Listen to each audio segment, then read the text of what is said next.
Hát, Borsai Péter vagyok, 1944-es születésű, munkás családból származok. Ez azért fontos, mert mint gyerek azért édesapám szakács volt kórházba, édesanyám pedig konzervmester volt, és azért őtőlük elég sokszor hallottam azt, hogy így a szakszervezet, úgy a szakszervezet, különböző variációkkal, és hogy úgy mondjam, elég korán én is megtapasztaltam, mezőgazdasági, általános iskola után mezőgazdasági technikumba jártam, és akkor már ott a technikumban a Medosznak volt ifjúsági alapszervezete, ami azt jelenti, hogy nem sokan vagyunk már azért, de 1958 óta vagyok szakszervezeti tag, ami nem kis idő tulajdonképpen. Akkor mi még azért annyira, hogy úgy mondjam, testközelben nem éreztük, hogy mi is az a szakszervezet. Hallottunk, előadásokat hallottunk az iskolában, tanároktól hallottunk, úgyhogy igazából akkor tapasztaltam meg, amikor a mezőgazdasági technikumba jártam, akkor tapasztaltam meg, amikor a technikum befejezése után kikerültem akkori, sokan nem tudják már mi az, gépállomásra. Üzemgazdásznak, fiatal, 18 éves koromban. Ez hol van ez a hely? Gyöngyös-Hermánban, Szombathelyen.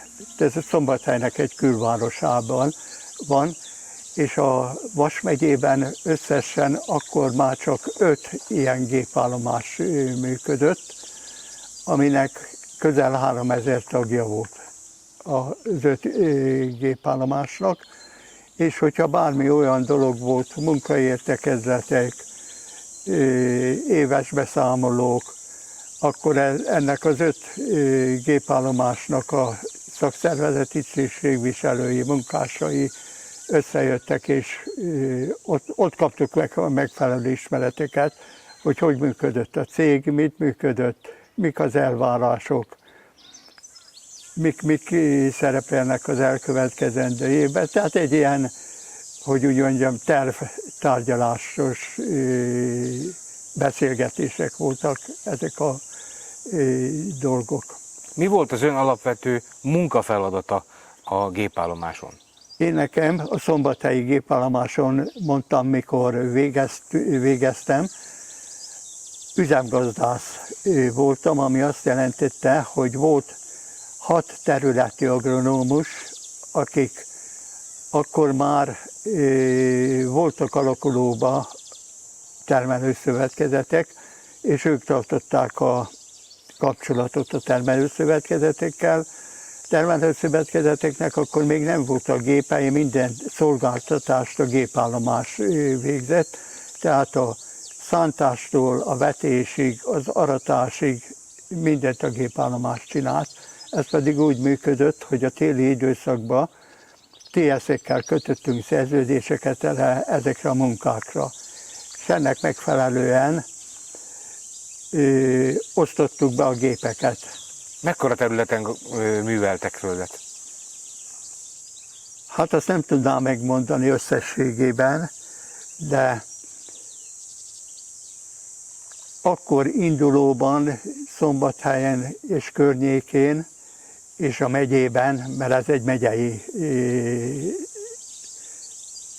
állomás volt tulajdonképpen, hát közel olyan 70 termelőszövetkezet lehetett akkor. Akkor ezek még úgy voltak, hogy ugye minden falu külön termelőszövetkezet működött helyi emberekkel, és a 60-as évek vége felé, közepe vége felé jött be az, hogy ezeket a kis TSZ-eket összevonták. Tehát például akkor már 4-5 falu társult egy termelőszövetkezetbe. Akkor már nagyobbak voltak a földterületek, nagyobb gépekkel tudtunk munkálkodni ezeken a területeken.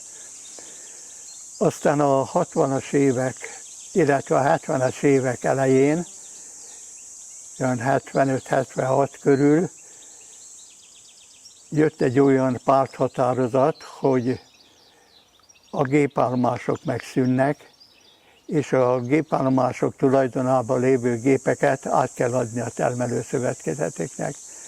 Mivel a gépállomásokon voltak a szakemberek, akik szereléstől, talajmunkától, tehát minden olyan mezőgazdasági munkákban részt vettek, tulajdonképpen visszamentek a falujukba ezek a szakemberek, amikor megkapták a gépeket, tulajdonképpen mondhatjuk azt, hogy majdnem ugyanazokkal a gépekkel vitték tovább a munkákat a termelőszövetkezetekbe, de akkor már nem mint gépállomási alkalmazottak, hanem mint termelőszövetkezeti foglalkoztatottak. Ez miért volt jelentős a korábbiakhoz képest? Jobban tudtak a TS-ek szakosodni, tehát egyes munkákat a TS saját körében el tudott végezni, tehát például ahhoz, hogy gépeket kaptak, szükséges volt, hogy kiépítsék a szerelőt műhelyeket, ami mindennapos munka tulajdonképpen a karbantartások elvégzésére, és tulajdonképpen ezek az emberek ezt mind az alapot a gépállomásokon kapták meg, és mint kiképzett emberek mentek már át a termelőszövetkezetekbe. Úgyhogy gyakorlatilag, ahogy látom, egyre több területen lesz feladata a szakszervezetnek. Ugye bővülnek a spektrumon a szolgáltatások, ami szükséges a gépállomás, illetve a földek művelésének ellátásához. Egyre több területen vannak olyan dolgozók, olyan feladatok, amelyeknél fölmerül a szakszervezetnek a felelőssége. Erről is beszélünk egy kicsit. Mint mondtam, én gépállomáson kezdtem a pályafutásomat. A megyében 5 gépállomás volt, közel 3000 emberrel. Egy-egy ilyen gépállomáson, tehát agronomosoktól, irodai munkásoktól elkezdve voltak. Akkor én, amikor kikerültem, mindjárt, hogy úgy mondjam, szakszervezeti bizalmi lettem, mert hozzám tartoztak, mint üzemgazdász, a traktorosok, gépszerelők. Öt választották, vagy jelentkezett erre? Választottak. Egy részről azért, mert tehát a mindennapi munkájukba be kellett, hogy folyjak gyakorlatilag is ezeknek az embereknek, és hogy úgy mondjam, majdnem rajtam keresztül csapódtak le azok a dolgok, amik az életben előfordultak, akár bérezéssel kapcsolatos problémák, oktatással kapcsolatos dolgok, tehát minden, ami az életben előfordul mindennapi gyakorlatban, azt valahogy én tudtam összegyűjteni ennek a rétegnek. Természetesen aztán nem egyedül voltam bizalmi, én ennek a rétegnek voltam a bizalmia. Ezen kívül a szakszervezeti bizottságban az oktatás és a sport tevékenységért voltam a felelős. Azt meg kell említeni, hogy nagyon jó sport tevékenység folyt ezekbe a gazdaságokba, vagy gépállomásokba, és ez így ilyen felmenő rendszer volt. Először megcsináltuk gépállomásokon belül minden kézilabdában, futballban, tekében, tehát több sportágban, és akkor, amikor a vállalati megtörtént, akkor akik a vállalatiban megnyerték ezeket, akkor kapcsolódtunk a Medosznak a sporttevékenységében, hogy úgy mondjam, mert egy ilyen felmenő ágon, ami a legvégén egy megyei sportnapban tükröződött ki, ahol hát Volt olyan, amikor 100 cégen túli jó ember sportolt egy nap. Ez általában egy szakképzőiskolának a területén zajlódott Vépen, ahol reggeltől estig sakkban, pingpongban, kézilabdában, kispályásban, tekében, tehát majdnem minden sportágban. És akkor ez ment tovább különböző országos tevékenységekben, Medoszon belül. Igen, pont ezt akartam mondani, hogy ez nem csak Vas megyében, hanem ha megnézzük a 60-as években, gyakorlatilag az egész országban a Medosz nevet adott ezeknek a területi, majd járási, vagy megyei sportrendezvényeknek, bajnokságoknak. Így van. Sőt, csapatoknak is. Sőt, voltak olyan sportágak, amelyik, hogy úgy mondjam, országon kívül voltak, például Szlovákiában, tehát a szomszédos országokban rendeztek különböző döntőket, és a Medosz ebben is részt vett, és ez abból építkezett, amit az alapszervezetek saját maguk között megszerveztek, és akkor az országos Medoszon keresztül jutottak föl ebbe a versengésbe, hogy úgy mondjam. A gépállomástól hogyan jutott el a szakszervezet egészen a úgymond sporttevékenységek megszervezéséig? Hogyan épült föl ez az egész szervezet? Ki milyen feladatokat látott el abban, hogy egy ilyen rendszer kialakuljon, egy ilyen szervezett rendezvény sikeres legyen? Ezt tulajdonképpen úgy kell nézni, hogy úgy, ahogy mind a gépállomások tagozódtak, ugyanúgy voltak állami gazdaságok, erdőgazdaságok, vízügyi vonalon alapszervezetek. Ezek először megcsinálták a maguk szféráján belül ezeket a versenyeket. És akik ezeken a versenyeken győztesként kikerültek, akkor mentek fel a megyei sportnapokra, és azon túl pedig, akik a megyei sportnapokon jól szerepeltek, tehát helyezést értek el, azok mentek az országos versenyre a Medosz szervezésében. Tehát egy ilyen felmenő rendszer uralkodott, és nagyon sok például megyei csapat, amelyik kapcsolódott a Medoszhoz, az ezen keresztül tudott több, hogy úgy mondjam, sporttevékenységben részt venni. Hogy ez csak az egyik vonala ennek a dolognak, a másik pedig különböző szakmai szervezésekben, oktatásban tudtak részt venni ezek az emberek. Tehát szakszervezeti tisztségviselőknek az oktatásában, az is először vállalaton belül, utána ezért tovább lépve megyei szinten és országos szinten is meg lettek szervezve Medoszon belül. Hogyan épült föl önmagában a Medosz és az akkori kádári rendszer együttműködése? A politika és a Medosz mennyire tudott, illetve maga a szakszervezet mennyire tudott zökkenőmentesen együttműködni? Tudni kell azt, hogy bármi olyan, tehát munkatörvénykönyve, bármi olyan törvény kijött, azt a szakszervezet véleményezte előzetesen. Ez pedig szintén ugyanúgy történt, lentről felfelé menve, tehát mi a cégen belül megkaptuk a tervezetet, mi ezt cégen belül megtárgyaltuk, az ott hozott vélemények, határozatokat fölterjesztettük a Medosz központba, aki a Medosz központ pedig a megfelelő szinten tudott tárgyalni a politikai szervezetekkel, vagy azokkal a minisztériumokkal, akik, hogy úgy mondjam, felelősek voltak ezeknek a témáknak a működtetésében. Itt lehet akármi, hogy például demokratikus fórumoknak a működtetése,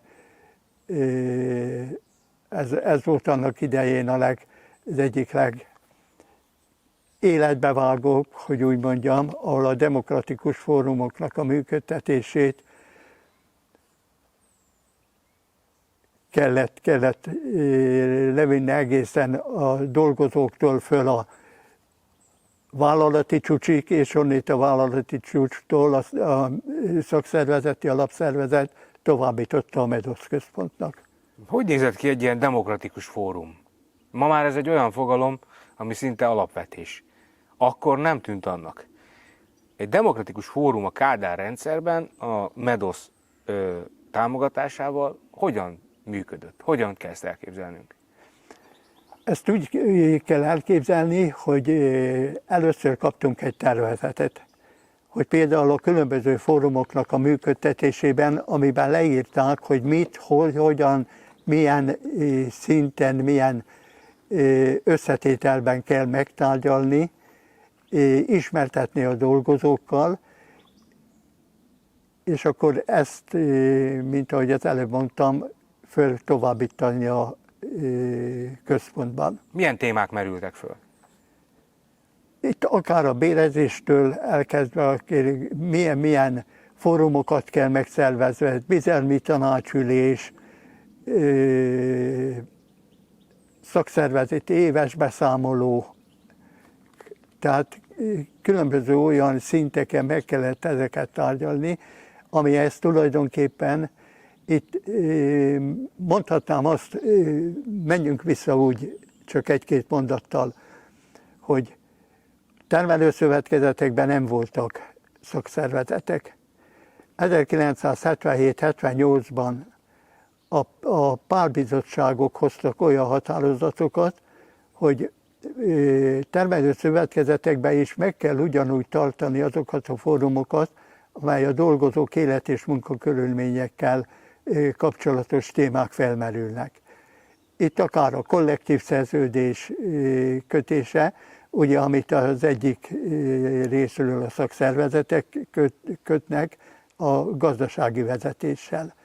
Tehát annak is meg volt határozva azok a fórumok, ahol végig kellett vinni ezt az egész dolgot.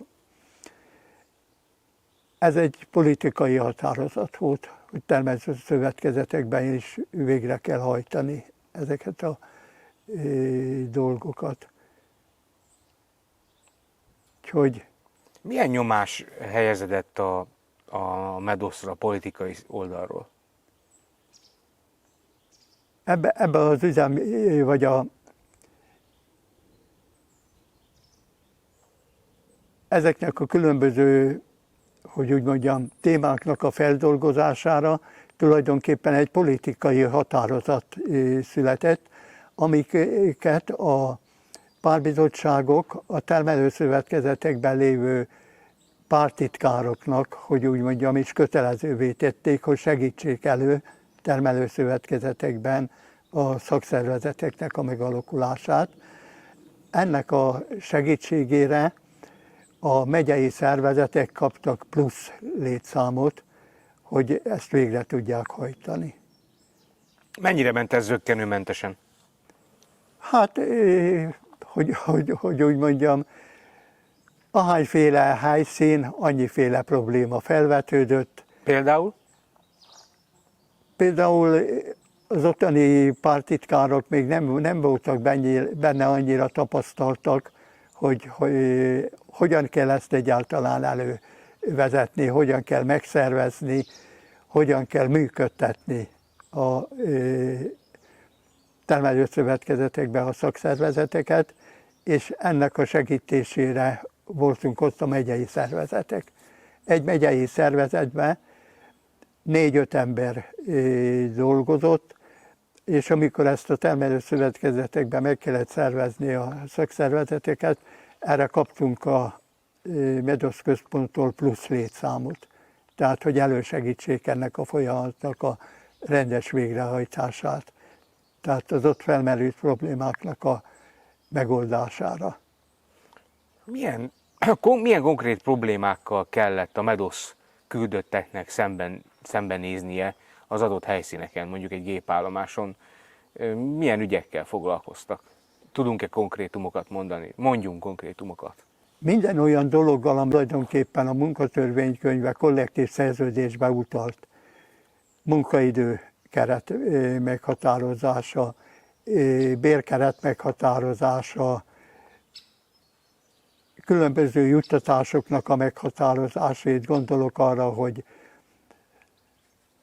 lakáselosztásoknak a besegítése szakszervezet vonalon, és minden olyan szociális kérdésbe, ami a dolgozók élet és munkakörülményeit érintette, abban mindenbe. Hatékony volt? Mondhatom, hogy igen. Úgyhogy, mert idővel aztán rájöttek arra, például vegyünk egy konkrét példát, a munkaidő keret meghatározása. Ugye, ahol nem volt kollektív szerződés, ott a munkatörvénykönyvet kellett alkalmazni. Kollektív szerződés köthetett ki különböző olyan dolgokat, amiben meghatározhatta, hogy munkaidőben, vagy munkaidőt hogyan kell elosztani. Tehát itt gondolok arra, hogy például állattenyésztésben nem lehetett azt megcsinálni, például a tehernészetben, ott már reggel 4 órakor fejni kellett, etetni kellett, ott nem volt az, hogy ünnepnap van, akkor nincsen ellátva az állat, és ezeket mind kollektív szerződésbe kellett leszabályozni. A kollektív szerződésnek pedig az egyik fő tulajdonosa a szakszervezet volt, tehát ő közösen a gazdasági vezetéssel, és akkor utána pedig a bizalmi testület hagyta jóvá a kollektív szerződést.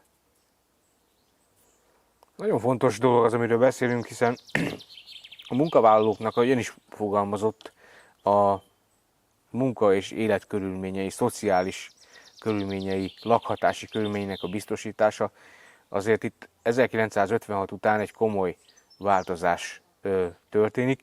Egy kisebb fajta, hogy is mondjam, konszolidáció van a történelmünkben, de mégis fölmerül a kérdés bennünk, hogy mekkora és milyen szintű, hogy is mondjam, nehézséget jelentett a politikának a MEDOSZ által gyakorolt érdekképviselet. Hiszen gyakorlatilag minden törvény, minden munka törvénykönyvéhez kapcsolódó módosítás átment az önök kezén. Igen. Mennyire tekintett önökre a párt, vagy az állampárt egyfajta akadályként? Szóval megmondom őszintén, mi a megyében nem tapasztaltunk olyant, hogy a párt ne segített volna ezekbe a kérdésekbe. Itt mi nekünk a legtöbb konfliktusunk, hogy úgy mondjam, a gazdasági vezetéssel volt konkrétan, ahol napi szinten kellett tisztába tenni azokat a dolgokat, amik esetlegesen felmerültek. Ha a gazdasági vezetéssel nem tudtunk megegyezni, akkor esetleg kértünk politikai segítséget a pártszervezetektől, aminek lehet 90%-ában elég volt annyi, hogy a helyi pártszervezettel megtárgyaltuk a kérdést, és hogy úgy mondjam, dűlőre tudtuk vinni azokat a kérdéseket, amik minden nap felvetődtek. Sűrűn előfordult ilyen, hogy a gazdasági részleggel nem tudtak megállapodni, és a pártszervezethez kellett fordulni? Nem. Tudunk erre példát esetleg? Egy esetleges példát? Emlékszik ilyen példára? Amin megakadta a gazdasági rész, és muszáj volt a párthoz fordulni. Ez azért mondom, hogy elsődlegesen a helyi pártszervezetnek a segítségét vettük ilyenkor igénybe. Itt néha előfordult olyan, hogy a különböző ágazatok között a bérfejlesztés nem úgy volt meghatározva, ahogy a dolgozók szerették volna, Ezt például először leültünk a gazdasági vezetéssel megtárgyalni, ha ott nem jutottunk dűlőre, akkor léptünk tovább a helyi alapszervezethez, ha ott nem, akkor a járási vagy a megyei pártszervezethez. De ez, hogy úgy mondjam, minimális kérdés volt, mert azt a gazdasági vezetés is tudta, hogyha a cégen kívül lépünk ilyen kérdésekben, az ő rájuk se vett jó fényt tulajdonképpen, és inkább kerestük mi is, szakszervezet, meg a gazdasági vezetés, hogy jussunk közös tényezőre. Tehát nem engedték házon kívülre az ügyet, jobban járt mindenki így. Így van, így van. Úgyhogy az ön regnálása alatt, vagy úgymond MEDOSZ szakmai ügyvitele alatt, és ez alatt az idő alatt hogyan értékeli a MEDOSZ-nak a munkásságát, ha mondjuk nincs a szakszervezet és nincs a MEDOSZ, akkor ezek a munkavállalók, akár munkatársak, akár beosztottak, megkaphatták volna azokat a lehetőségeket, amelyeket mondjuk önök nélkül nem lehetett volna megteremteni. Nem kaphatták volna meg, mert tulajdonképpen szakszervezeti tag bárki lehet, megvannak ugye az alapszabályok, hogy hogyan lehet belépni a szakszervezetbe, és megvannak a szakszervezeti alapszabályban a tagoknak a joga és a lehetősége is. Általában, hogyha olyan kérdés merült fel, a megyei szakszervezet működtetett jogfórumokat, tehát úgy, hogy volt önálló jogászunk, akik meghatározott időszakban, meghatározott ideig tartott fogadóórákat, és azt minden szakszervezet bármikor igénybe vette, ingyen és bérmentesen. Tehát ha valami olyan kételj felmerült valakibe, bejelentkezett a megyei szakszervezetnél, és akkor bejött a mi jogászunkhoz, akivel jogász megmagyarázta nekik, hogy mit lehet, hogy lehet végére járni a dolognak. Fontos dolog ugye a jogi tanácsadás. Így van, így van. Ez ennek a keretében működött. Milyen alapsegítségeket kaptak még meg a munkavállalók a MEDOSZ által? Ugye most fölvetettük a jogi tanácsadást. Bármi olyan, ami a munkakörülményekben megfelelő munkaruháknak a juttatásában. Ugye az is a kollektív szerződésnek egy melléklete volt, hogy milyen munkakörben milyen védőfelszerelés és védőruha juttatás kötelező. Tehát ebben sem lehetett olyan, hogy mondjuk a gazdasági vezetés nem biztosítja ezeket a dolgokat, mert ugye a kollektív szerződés az napra készen ott volt minden munkahelyen elérhető közelségben. Tehát ha valami ilyen probléma volt, csak végigforgatta a kollektív szerződést, és arra megtalálhatta maga problémáját, és hogyha ezek nem voltak biztosítva, akkor lépett tovább jogászunkhoz, vagy mi hozzánk, és mi kimentünk és a helyszínen rendeztük ezeket a dolgokat. Az ön ideje alatt bizonyára sok ilyen ügy előfordult. Egy néhány ilyen ügyet elevenítsük föl, amiben közbe kellett lépni.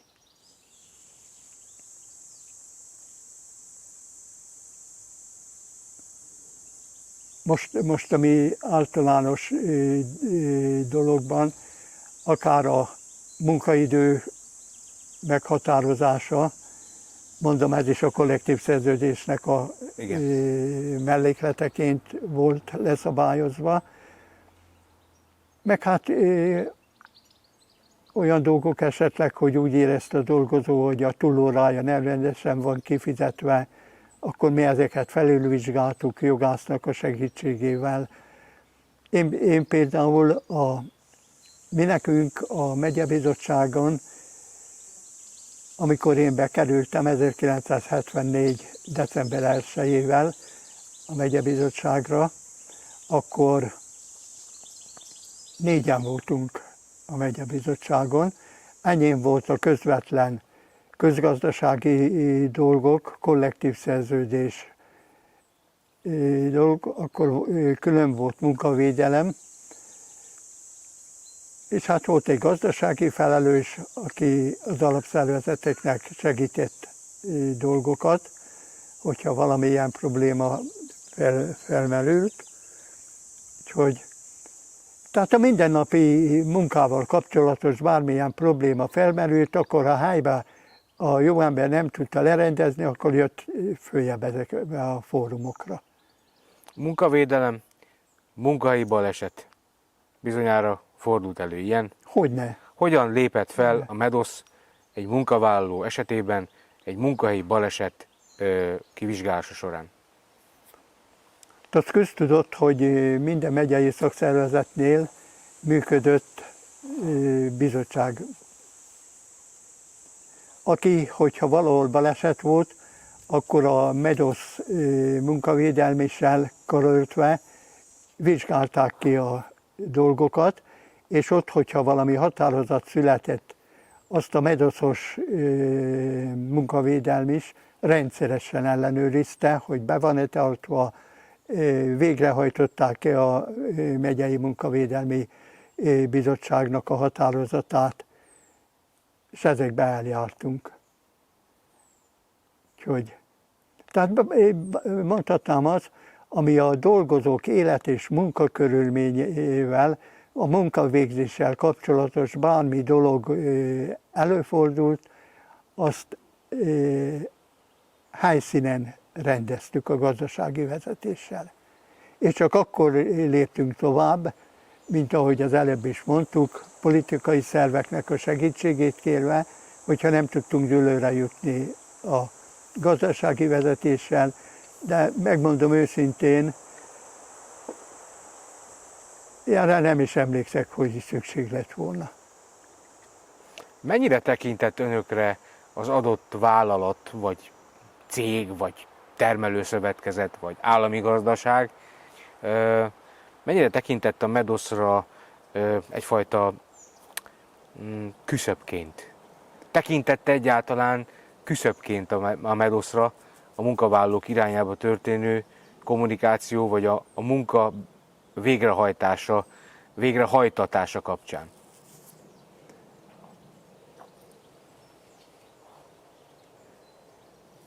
Most hadd hozzak elő egy olyan dolgot, amit már felemlítettünk az üzemi demokráciával kapcsolatos dolgokban. Amikor megjelent ez a határozat, tulajdonképpen annyi felkérésünk volt gazdasági vezetés részéről, hogy segítsük kidolgozni ezeknek a fórumoknak a jog és hatáskörét, hogy kell betartani, kinek kell betartani, milyen kérdésekbe kell betartani. Hogyha többen lettünk volna, akkor is problémás lett volna mindenhova eljutni, hogy ebbe a segítséget meg tudjuk adni.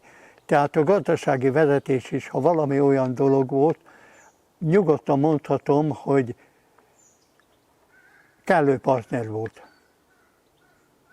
szakszervezettel. Úgyhogy számtalan olyan eset volt, hogy az igazgató összehívta az ágazatvezetőket, minket meg meghívott előadónak, hogy akkor magyarázzuk el, hogy ezt hogyan kell csinálni, miért kell csinálni, és mi ennek az egésznek a lényege. Tehát, hogy úgy mondjam, mindennapi partnerek voltunk, és ezt igyekeztünk ki is használni. Tehát folyamatos volt a kommunikáció. Így van. Önök között. Így van. Sőt, mondhatnám azt is, hogy ugye például az állami gazdaságoknak is volt országos szervezete. Mi nekünk az állami gazdaságoknak a központja Győrbe volt, amiben a 4 vagy 5 megye tartozott hozzá.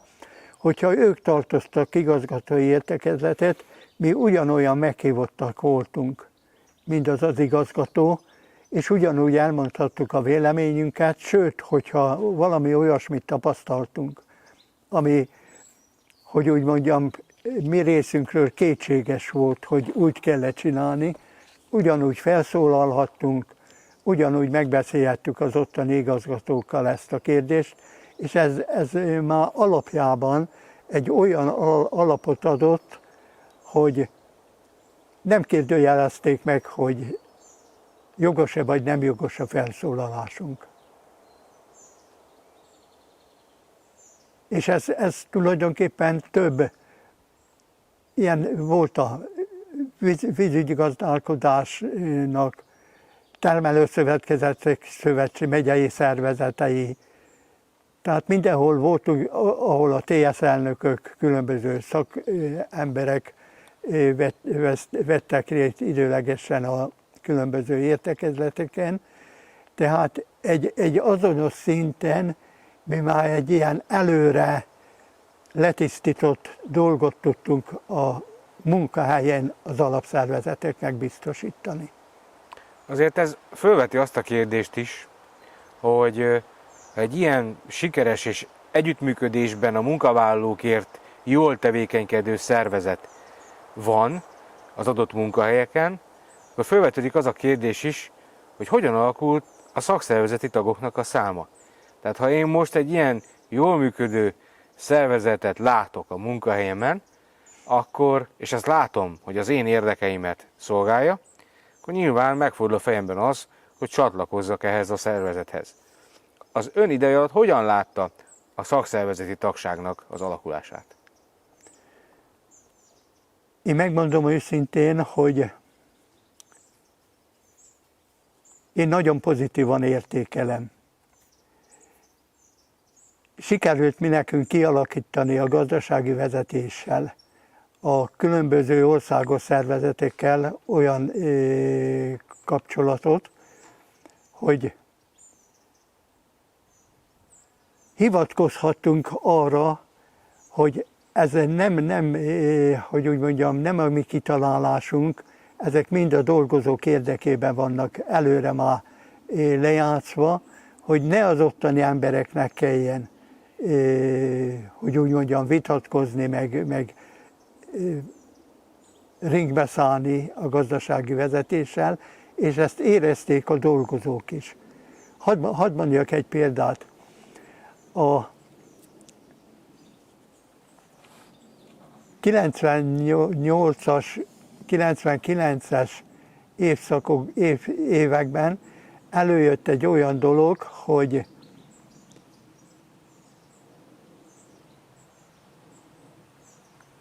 kezdett az alapszervezetekben felvetődni olyan dolgok, hogy volt, aki látszatra nem volt megelégedve az ottani szakszervezetek munkájával, hanem próbáltak új szakszervezetet alapítani.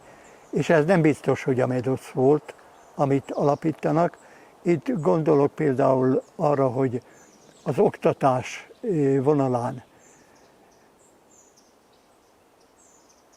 kiváltak a MEDOSZ-ból, és alakítottak egy oktatási részt. De mi volt ennek az oka? Miért váltak ki?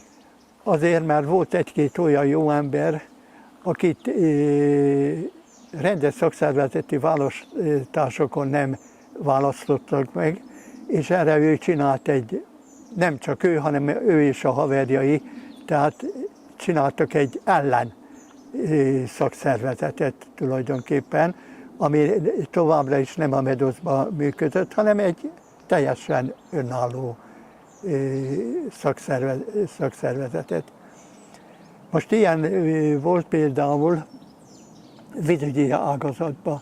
Azért mondom, hogy egy szakszervezet akkor működött jól, hogyha számíthattak arra, hogy nem csak akkor mentünk ki az alapszervezetekhez, hogyha valami probléma volt, hanem mi legalábbis a megyében olyan szisztémát folytattunk, hogy rendszeressé tettük azt, hogy mikor, hol jelenünk meg.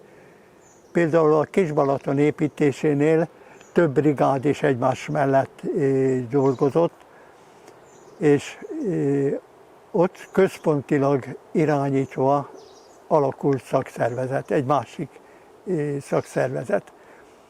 Amikor kimentünk, akkor a mi szakszervezetünk azt mondja, Péter, ha jó, hogy jöttetek, mert így megosztod azt, hogy nem kell fizetni. Mondom, nekem miért kellett volna fizetni? Azért azt mondja, mert a másik szakszervezet bizalmiával kötöttünk egy alkut, hogyha ti 2 héten belül nem jelentek meg, akkor én fizetek egy láda sört, de ha megjelentek, akkor ő fizet egy láda sört. És mondom, mi a probléma? Azt mondja, az, hogy ti jöttök rendszeresen, ami problémát felvetünk, azt úgy érezzük, hogy foglalkoztok vele, csináljátok a dolgokat. Megkérdeztem a másik brigádban lévő embereket, de neked Felsőszerbtől mikor voltak itt nálatok? Hát nem voltak.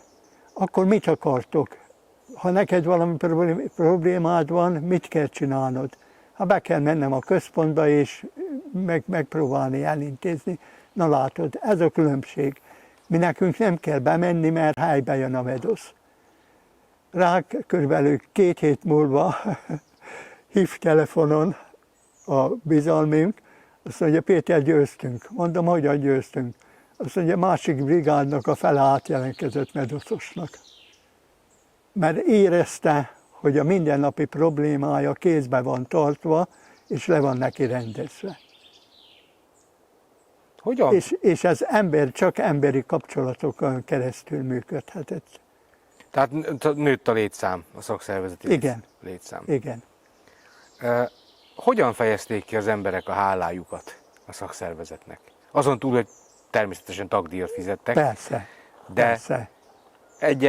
egy ilyen eset után hálát hogyan fejezhetett ki egy szakszervezeti tag egy ügy elintézését követően? Emlékszik-e ilyen példára, ami kirívó eset volt, és sikerült a szakszervezetnek segíteni a munkavállalón? Igen, például munkaidő probléma.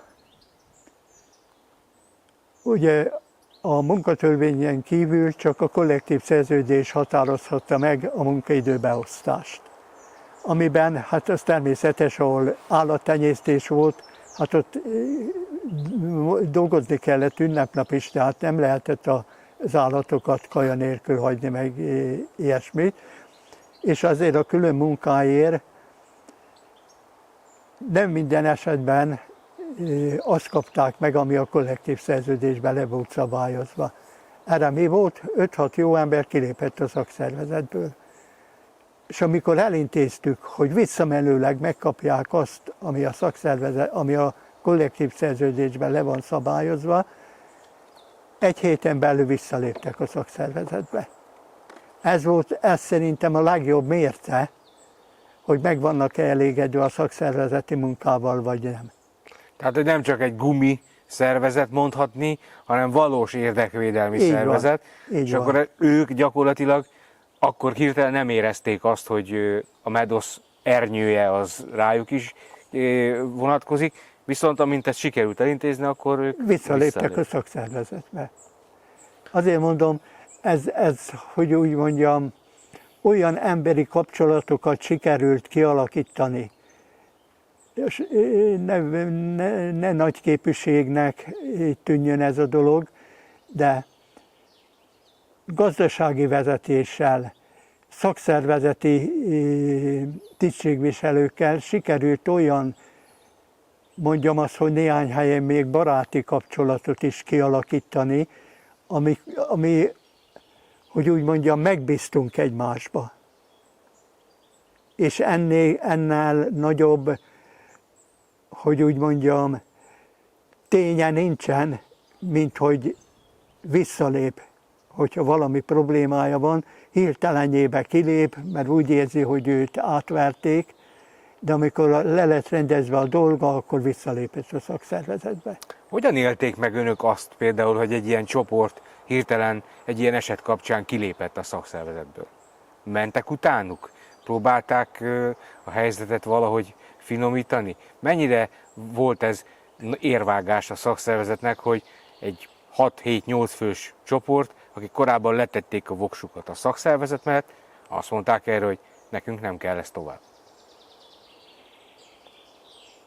ha ez úgy működött, hogy tulajdonképpen a szakszervezeti bizalmi rögtön jelzett mi nekünk. Mi, hogy úgy mondjam, nem hagytunk még egy napot sem, hogy rendezzük ezt a dolgot, hanem rögtön mentünk ki, és először a csoporttal beszéltük meg, hogy mi a probléma. Ezzel a problémával mentünk a gazdasági vezetéshez, és nyugodtan mondhatom azt, hogy 98%-ban sikerült rendezni ezeket a dolgokat. Most mondok valami mást. Amit mondtam, hogy 97-98-ban felvetődött a Medoszba, hogy egyes ágazatok önállósították magukat. Nekünk itt a megyében állami gazdaság, termelőszövetkezetek, mezőgazdasági iskolák, sőt, elektronikai cégek Medosszal kötöttek, Medosz szakszervezetbe léptek be. Beindult az oktatási intézményeknek az önállósodása. Meghívták őket, Szombathelyen van ugye főiskola. Ott az egyik főiskolai tanár a ligában meghívta az SB titkárainkat, az iskolai SB titkárainkat egy alakuló ülésre, hogy önálló szakszervezetet alakítanak, és az oktatási alapszervezet menjen ő hozzájuk. Nem tudtam elképzelni, beszóltak, hogy ekkor és ekkor megyünk be, legyetek szívesek ott bent lenni. Persze, hogy ott bent voltunk, mert nem tudtuk elképzelni, hogy mi a probléma. 7 iskolánk volt, középiskola, ahol medoszos alapszervezet volt, ez mind mezőgazdasággal összefüggő területen működtek, és hozzák a meghívót, hogy alakuló ülésre meg vannak hívva. Kérdezik, hogy figyelj, hogyha mi belépünk abba az alapszervezetbe, akkor is jöttök, hogyha valami probléma van? Aztán mondtuk nekik, hogy gyerekek, ha ti oda beléptek, akkor mi tőlünk elmentek. Mi nekünk nincs jogunk akkor bemenni az iskolába. Mert akkor van csak jogunk, hogyha ott medoszos alapszervezet van. Akkor tudjuk intézni a dolgaitokat. Jó, akkor egy picit hagyjatok magunkra. Körülbelül fél órát beszélgettek, utána behívtak bennünket, hogy mi úgy határoztunk, hogy nem érdekel minket ez az új alapszervezet, mert mi tőletek megkapjuk azt, amit mi elvárunk tőletek, úgyhogy nem mentek el az alakuló ülésre. És ez úgy is volt, hogy például a Medoszba hívtak össze értekezletet, azok, akik ki akartak válni a Medoszból. Most ne vegyétek ezt nagy képviségnek, de egyedül Vas megye volt az, aki elment ezekre az értekezletekre. Mégpedig úgy, hogy a 7 SB titkárral, mert mondták, hogy én menjek velük, hogy ha valami olyan van, akkor tudjak valamire reagálni erre a dologra. Egy kicsit késtünk, mert késett a vonat, már a bevezetőben voltak, és nagyot néztek, amikor mi bevonultunk 8-an az értekezletre.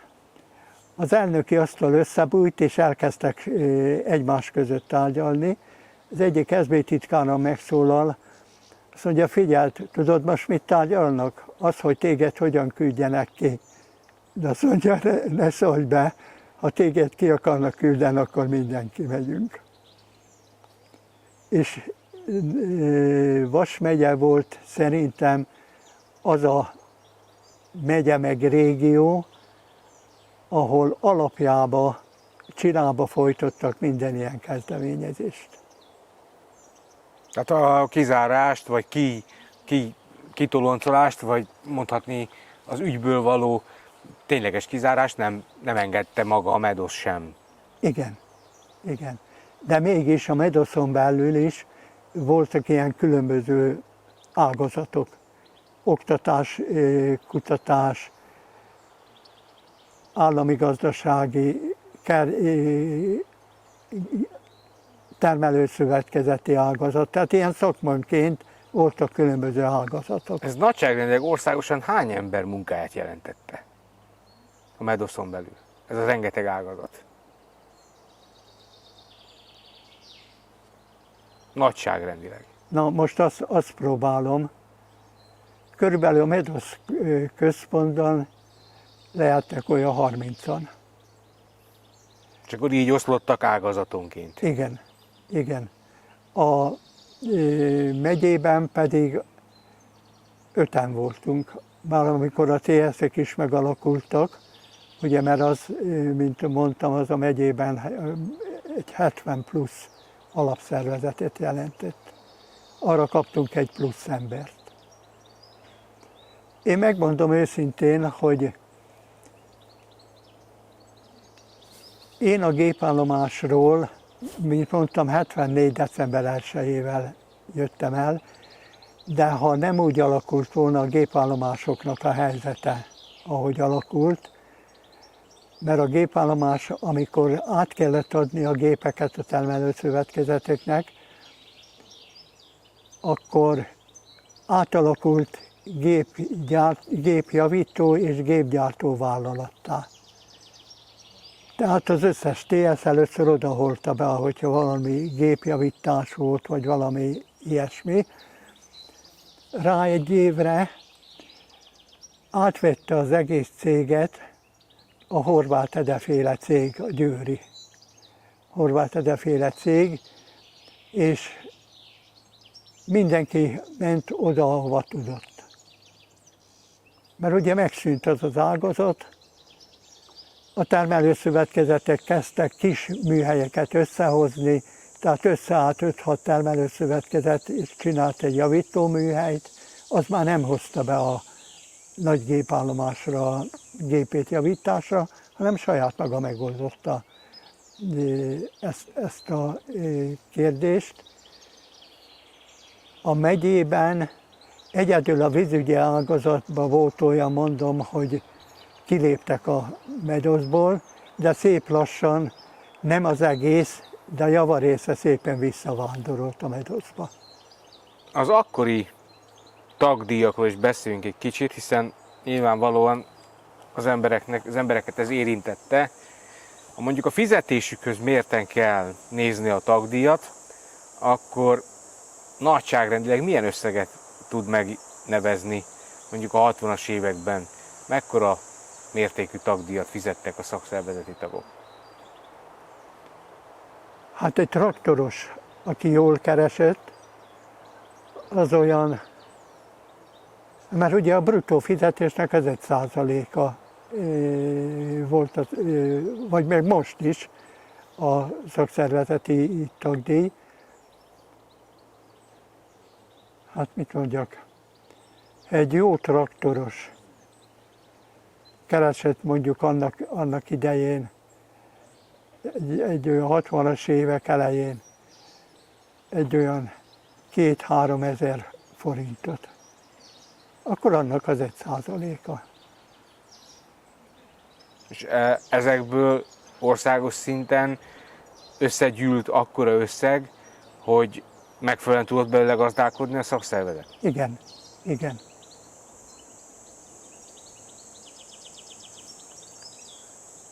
Na, ehhez kellett annyi taglétszám, hogy ez összejöjjön. Mennyi tagot jelent ez? Akkor a 60-as években Magyarországon. Medosz tagot. Hát ezt nem tudnám megmondani országosan. Nagyságrendileg. De megyei szinten egy olyan 7-8 ezer embert. Nem, többet. 10-11 ezer embert. Megyei szinten. megyei szinten. És ez nagyságrendileg minden megyében ennyi lehetett, vagy ez kiemelkedő Vas megyéből? Ez kiemelkedő. Tehát akkor azt, hogyha felszorozzuk a megyék létszámával, mondjuk csak ennek a felével is, akkor is egy tetemes összeg. Hogyne. És a gazdálkodás szempontjából pedig nyilvánvalóan ez azért könnyebbséget jelentett, hogy tudták miből képviselni a munkavállalókat. Na, aztán ebből is juttat vissza a Medosz központ, például gyereküdültetésre. Pontosan ez lett volna a következő kérdésem. Úgyhogy most hirtelen azt számolom ám, hogy Vas megyében azt mondja, nyári időszakban 1, 2, 3, 4, 5, 6 mezőgazdasági iskolában volt nyári diákoknak üdültetés. Tehát a Medosz tagnak a gyereke jutányos áron mehetett 2 hétre, mondjuk mi nálunk mehetett Szombathelyre, Kőszegre, Körmendre, Bábolnára. Ja, mert azt ugye nem mondtam, hogy a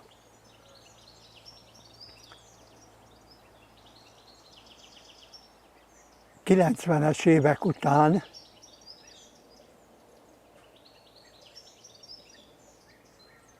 leapadt a megyében lévő dolgozóknak a száma.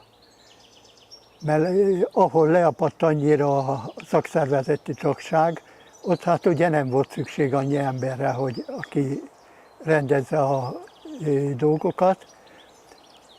És így volt olyan, például Vas megyében mi voltunk a központ, hozzánk tartozott Győr megye, Zala megye, Vas megye, Somogy megye. Tehát ezt mi innét Vas megyéből intéztünk minden olyan dolgot, ami a szakszervezeti munkával összefolyt. Tehát ilyen régiók alakultak ki, 7 régió, úgyhogy...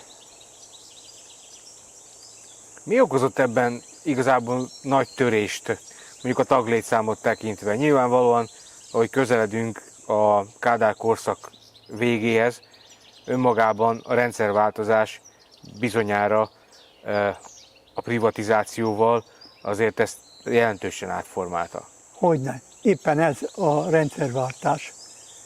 Ugye volt olyan állami gazdaságom például Zala megyében, ahol közel 1500 ember dolgozott.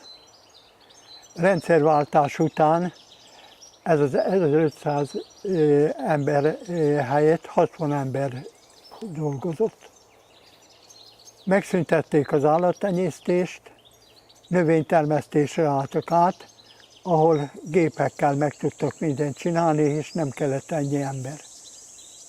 És ez sajnos végig söpört állami gazdaságok vonalán az egész országba. És ez önmagában a Medoszt is azért gondolom szíven ütötte. Megrendítette, persze. Úgyhogy A rendszerváltás és a privatizáció során a Medosznak volt-e bármilyen nemű feladata, mondjuk földek vagy kárpótlás ügyében? Ilyen ügyek kerültek-e a Medosz asztalára? Sőt, Medosz központból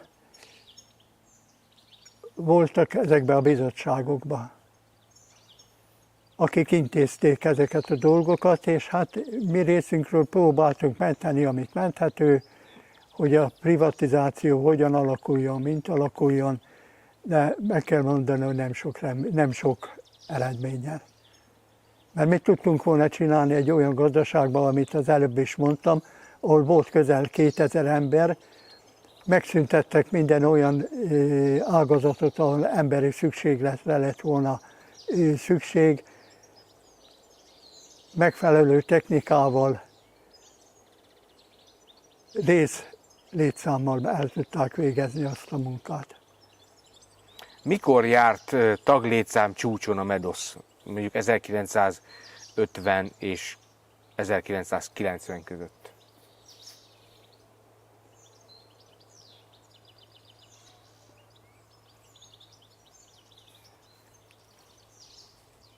Én szerintem a 60-as évek közepétől a rendszerváltozásig. Ezen időintervallumon belül mikor van a MEDOSZ taglétszámának a kicsúcsosodása? Hát ez éveken keresztül vitte magával a dolgot, tehát nem úgy volt, hogy na most egyik évben csúcson van, másik évben lent van, hanem én szerintem úgy átlag szerint a 60-as évek végétől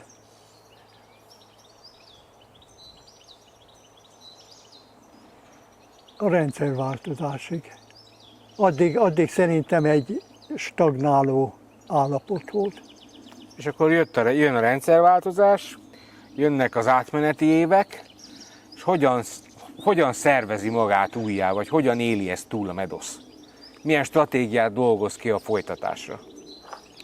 Bizonyos létszámcsökkentésekkel, tehát a konkrét apparátus létszámcsökkentésével, azért mondtam ezt a régióknak a kialakítását, mert például Győr megyében voltak 3-an, ebből maradt egy ember. Vas megyében megmaradt mindenki, mert mi nálunk inkább nőtt a létszámunk, mint csökkent volna. Zala megyében szintén csak egy ember maradt, Somogy megyében egy se. Tehát érdekképviselet nélkül maradtak a munkavállalók? Nem, az mind Vas megyéhez tartozott, tehát hogyha valami probléma volt, akkor nem csak Vas megyére kellett mennünk, hanem mennünk kellett mondjuk Somogy megyébe, Győr megyébe. Na, de hát ez önöknek többletmunkát jelentett. Igen, igen. Erre kaptunk egy főt. Ha a rendszerváltozás előtti időszakot kellene mérlegre rakni a MEDOSZ szempontjából a rendszerváltozás utáni időszakkal, mondjuk a 90-es évek végéig, akkor ön hogy látja a MEDOSZ szerepkörének alakulását a 20. század második felében és a 21. század elején Magyarországon? Én szerintem, az én tapasztalatom szerint nagyon jó kapcsolatot alakítottak ki a különböző minisztériumokkal. Például volt olyan időszak, hogy hát ugye volt, amikor a szakszervezetek is azért besegítettek a választásokban, Persze. bizonyos vonatkozásokban, és a munkaügyi minisztériumnak, a miniszterének azt a Kis Pétert választották meg, akit a szakszervezet javasolt. Akkor ez egy nagy siker volt a szakszervezet. Hogyne. És hadd dicsekedjek, hogy ez a Kis Péter egy szombathelyi jó ember volt, sajnos meghalt. Tehát egy komoly pozícióba került Igen, ezáltal. igen. Ahogyan is fogalmazott, átalakulnak a cégek, átalakultak a munkavállalói létszámok, csökkentek. Nyilván itt azért komoly munkanélküliség is bekövetkezett a első néhány évben. Milyen új kihívásokat talált a MEDOSZ maga előtt? Hát olyan kihívásokat, hogy ugye megyénként megalakultak a munkaügyi tanácsok. Ebben a munkaügyi tanácsokban ott voltak a MEDOSZ-nak az emberei, akik, hogy úgy mondjam, be tudtak segíteni azoknál a cégeknél, ahol nagy fokú létszámcsökkentést kellett végrehajtani. Itt például Vas megyében én voltam benne a munkaügyi tanácsban, és a munkaügyi tanácsnak az elnöke voltam társadalmi munkában. Itt annyi előnyünk, mert lehet, hogy más élhetett volna a lehetőséggel, de nem élt vele, mi éltünk olyan lehetőséggel, hogy mind a 4 megyében tartottuk a kapcsolatot a munkaügyi tanácsokkal, akiknek megfelelő kimutatásai voltak, hogy egy adott időpontban hol, melyik cég keres embereket. És oda tudtuk azért irányítani az embereket. És talán mondhatnám azt, hogy néhány helyen nagyon nagy sikerrel hajtottuk végre ezt a munkaerő közvetítést. Ez nem semmi. Tehát gyakorlatilag azt mondja ön, hogy egy szakszervezet úgy lép föl, mint egy munkaerő közvetítő, így van. hogy az adott helyzetben munkanélkülivel vált szakszervezeti tagok újabb állás lehetőséget kapjanak. Így van. Ez így azért van. egy nagy hivatás.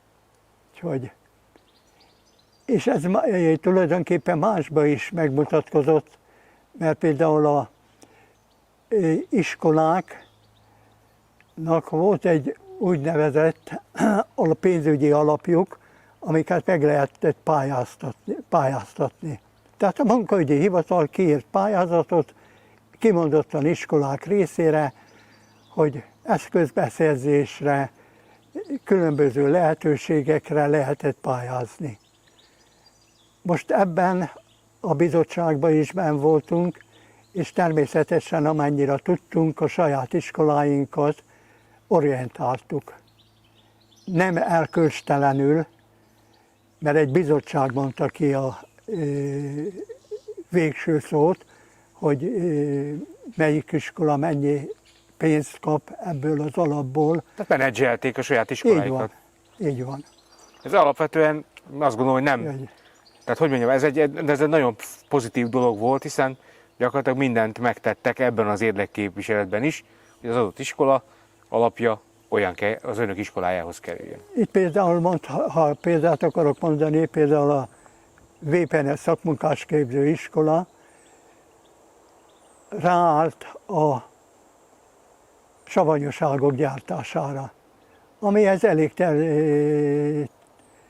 tehetős beruházást kellett végrehajtani, kádakat venni, gyalogépeket venni, vagy az élelmiszeripari iskolának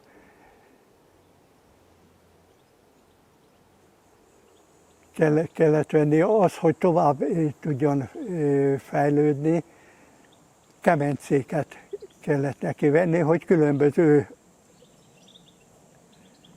süteményeket, meg különböző eladnivalót tudjon csinálni. Ezekbe is kellett segíteni. És akkor ebbe beszállt a Medusz pénzzel? Nem, javaslattal.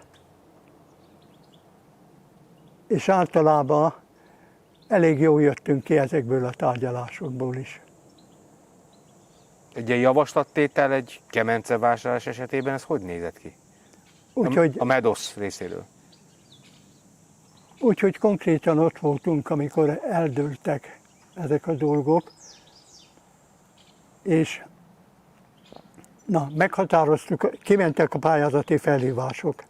Ugye mindenki igyekezett minél többet igényelni, meg minél több pénzhez hozzájutni. Most, amikor ezt összesítettük, akkor kijött az, hogy mondjuk most csak egy számot mondok, hogy a 100 millióval szemben igényeltek 150 milliót. Most akkor elmentünk minden iskolába, és minden iskolával megbeszéltük, hogy mi az a minimum, amit ha kapnak, még meg tudják csinálni azt az elképzelést, amit elképzeltek, és akkor annak megfelelően addig labdáztunk ezekkel az igényekkel, míg ki nem tudtuk hozni azt, ami a keret biztosít. Értem, tehát egyfajta ilyen pénzügyi tanácsadóként és eszközbeszerzésnél föllépett a Medusz. Igen. És hogy úgy mondjam, az előbb mondtam, hogy az iskolák kilépésével kapcsolatban, és megmondom őszintén, az egyik, ami marasztalt őket a Medosznál, ez is közrejátszott. Tehát maga a közbenjárás, illetve a tanácsadás, mint olyan. Igen. Van-e olyan ügy esetleg az ön életében, a medoszos korszakban, amelyre úgy kimondottan büszke, hogy sikerült ezt meglépni?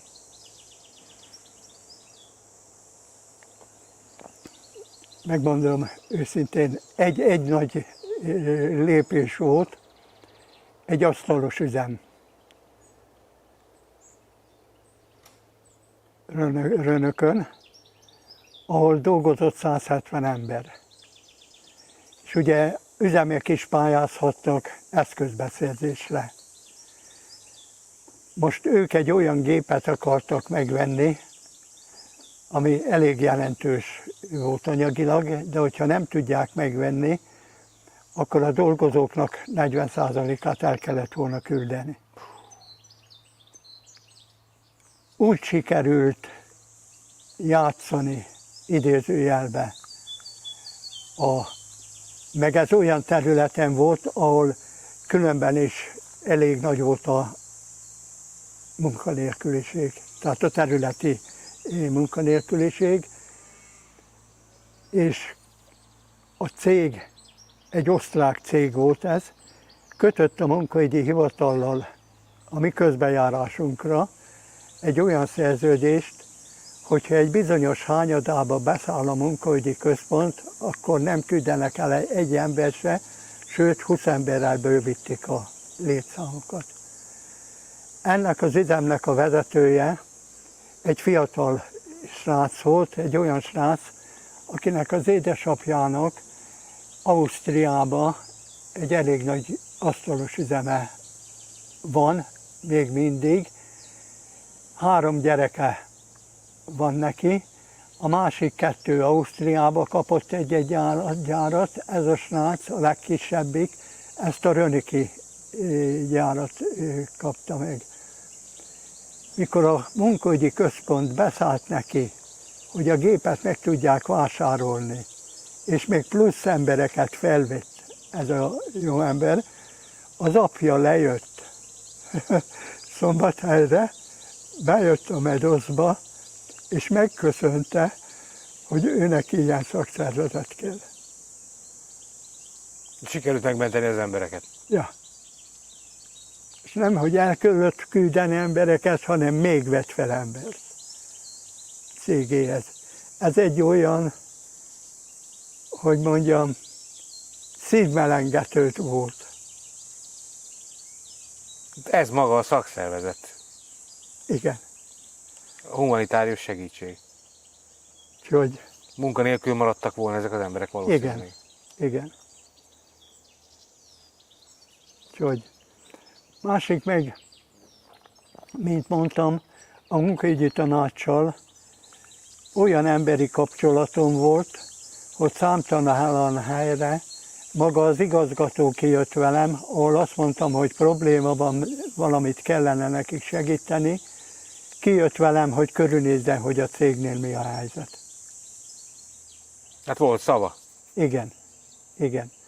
Különben most ezt nem nagy képviségnek vegyék, de én amikor a Medoszba bekerültem, egy olyan főnököm volt, aki, mondtuk is neki, hogy ő neki más munka nem is lenne jó, csak ez a szakszervezeti munka, mert hogy úgy mondjam, addig nem nyugodott, még ha valami probléma volt, a végére nem járt neki. Akkor ez egy életforma? Az. Egy hivatás? Az. Igen. Igen. És ebből a szempontból én szerencsésnek mondom magam, mert a gépállomáson is, itt a Medoszban is olyan főnökeim voltak, akik, hogy úgy mondjam, hagytak érvényesülni. Sőt, már néha voltam olyan dologban, hogy volt olyan igazgató, ahova a főnököm ki se jött tárgyalni, aztán mindig mondtam neki, ide figyelj Pista, engem innét kirúgtok. Nem lesz olyan igazgató, aki átvenne. Úgyhogy, de nagyon jó társaságunk volt. hát azt a Tibi is megmondhatja, hogy Igen, ha már itt tartunk, ez is egy fontos kérdés. Hogyan látja az utódainak a feladatköreit, sorsát, a mostani medoszosoknak a hivatásának a betöltési lehetőségeit, jelentőségét, nehézségeit? Hogyan látja ezt most ön ilyen tapasztalattal? meg kell mondanom, hogy ez a 3-as régió, ez kiemelkedett a többi régiók között. Mind taglétszámba, mind tagdíj beszedéssel, mind a határidős munkáknak a betartásával. És azt meg lehet kérdezni a Tibit, hogy amikor régiós értekezlet volt fönn a központban, és amikor megkérdezték, hogy például egy statisztikai jelentés elkészült-e, akkor akinek szakmailag tartozott, mondta, hogy senki nem küldte be, csak a 3-as régió. Tehát a Tibiéknek volt egy olyan, hogy úgy mondjam, szavahihetősége az országos választmányba, hogy nem tudtak ellenük felhozni elmarasztaló dolgot. Mert tehát azért mondom, hogy mind olyan dologban, hogy határidőbetartás, tagdíjbevétel, panaszos ügyek intézésében a határidők betartása, tehát ez mind helyén volt. Ma, illetve az elkövetkezendő években, évtizedekben milyen hozzáállás, mi kell ahhoz, milyen attitűd, hogy a MEDOSZ annak az alapvető célkitűzésnek, amiről beszéltünk, meg tudjon felelni. Milyen kihívásokkal áll szemben a MEDOSZ? Én szerintem a tibiék nagyon jól csinálják, mert azóta már több szakma van, amelyik csatlakozott a MEDOSZ-hoz. Tehát nem egy-egy alapszervezet, hanem egy ágazat. Úgyhogy ha és ezt tudják tovább csinálni, szerintem tudni fogják, mert alkalmasak rá, az én meglátásom szerint. Még sokáig élni fog a MEDOSZ. Miért jó ma, vagy miért javasolná ön az egyes vállalatoknak, cégeknek, munkavállalóknak, hogy legyenek a MEDOSZ részei? Nézze, ha az a vezető, egy okos vezető nem látja be azt, ha ő egy olyan vezető, aki támaszkodik a szakembereire, az embereire, és teret enged minden okos felvetésnek, nem csinál belőle presztízs kérdést, hogy azt nem ő találta ki. Az olyan ember csak nyer azzal, ha egy ilyen társzervezettel működik együtt. Egy csomó dologtól, hogy úgy mondjam, megcsinálja helyette a szakszervezet. Ahol azért mondom, hogyha egy rendes, okos, belátó vezetés és egy nem gáncsoskodó szakszervezet egymásra talál, ott a dolgoknak a 90%-át vállalaton belül el tudják rendezni. És ez egy nagyon fontos kérdés, hogy a vállalaton belül Így van. el tudjon rendeződni az ügy. Én azért mondtam, amikor a politikai befolyásról is beszéltünk, hogy ha okos a vezető, és maga köré veszi azokat az embereket, akikre ő számíthat, nagyon megkönnyíti a munkáját.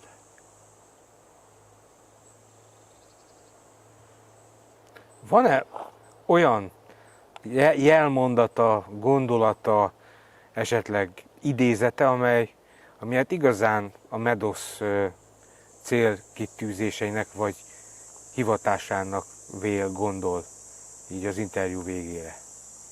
Van-e olyan motto, vagy olyan biztató gondolat, amely a mai munkavállalókat is a MEDOSZ irányába, vagy munkaadókat is a MEDOSZ irányába tereli?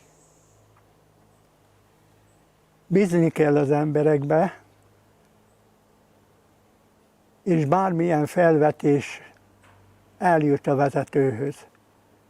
Ne azt nézze, hogy ki tette, hanem azt, hogy mit tett.